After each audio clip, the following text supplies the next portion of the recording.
Hi నమస్తే, welcome to Myra Media. నేను మీ కేవీఆర్. నలుగురు నూకితే తప్ప ముందుకెళ్ళలేని పరిస్థితి చంద్రబాబుది. నేనంటున్న మాట కాదు. ఆల్రెడీ సోషల్ మీడియాలో వైరెడ్డి సిద్ధార్థ రెడ్డి లాంటి వాళ్ళు, ఆర్కే రోజా లాంటి వాళ్ళు ఆయన మీద వేసే సెటైర్లు అనమాట చంద్రబాబు మీద. ఎప్పుడు చూడు అంటే ఆయన 1995లో ముఖ్యమంత్రిగా మామకు వెన్నుపోటు పొడిచి అధికారాన్ని హస్తగతం చేసుకున్న తరుణం నుంచి తీసుకుంటే ఏనాడు కూడా స్వశక్తితో సొంతంగా బరిలో నిలిచి గెలిచింది లేదు.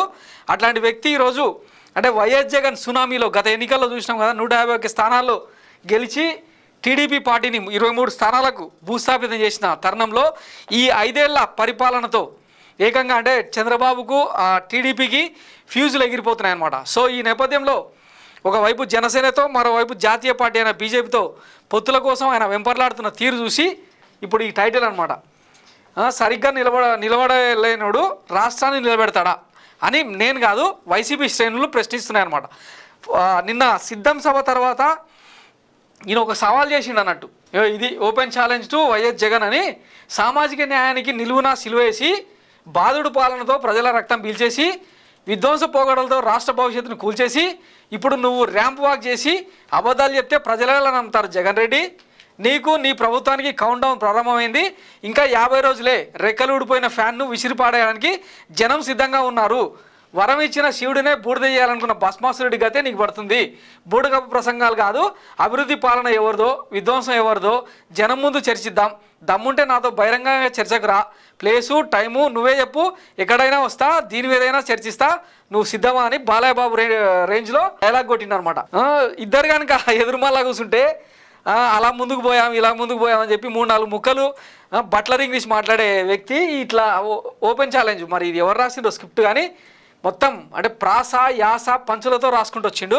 సరే ఆయన తంటాలేవో ఆయన పడిండు, కానీ ఈయన మీద ఎట్లాంటి సెటైర్లు పడుతున్నాయి అనేది ఒకసారి చూడండి. చంద్రబాబు నాయుడు, జగన్మోహన్ రెడ్డి నాయుడు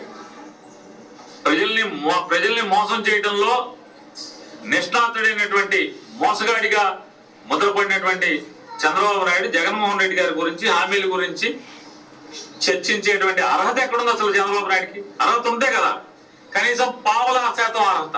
ఇచ్చిన హామీలు నిలబెట్టుకోవడంలో కనీసం 0.5 హామీలు నిలబెట్టుకున్నటువంటి గుణం ఉన్నవాడైనా కనీసం చర్చకి సవాలు విసరచ్చు.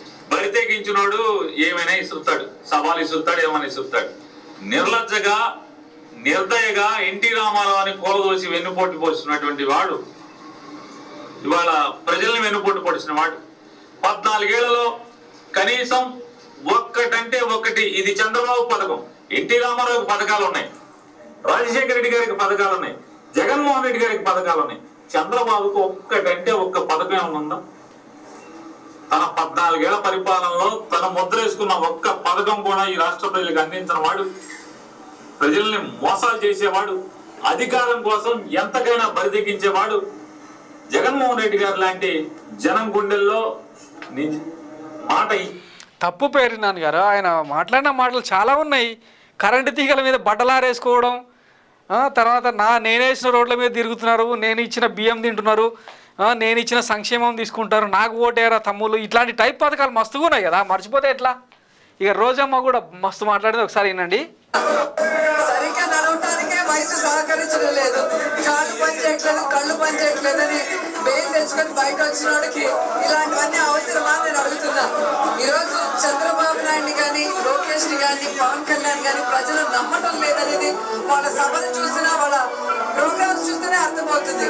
ఈరోజు జగనన్న చేస్తున్న ప్రోగ్రామ్ కి ఏదో లబ్ధి కోసం వచ్చిన వాళ్ళు కాదు, ప్రేమతో గుండెల్లో.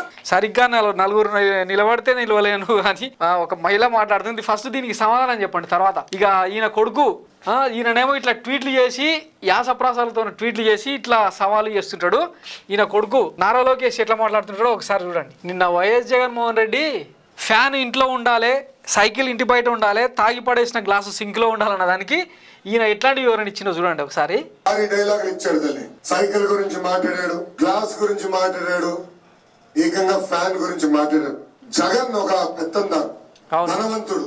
అవును, ఆయనకి సైకిల్లో గ్లాస్ విలువ తెలియదు, గ్లాస్ విలువ తెలియదు.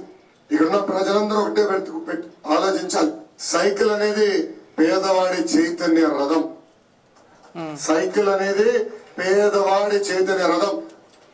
ఈ రోజు గాజు గ్లాసులో మనందరం టీ తాగుతాం, జగన్ మరి ఏమో వెండి గ్లాసులో తాగుతాడేమో, లేదా బంగారు గ్లాసులో తాగుతాడేమో, అందుకే ఆయనకి గ్లాస్ విలువ తెలియదు. కానీ ఈరోజు అదే ఫ్యాన్ రెక్కలు ఇరిగిపోయిన తల్లి. రెక్కలు ఇరిగిన ఫ్యాన్ మనం ఏం చేస్తాం? పీకి చెత్త బుట్లో పడేస్తాం.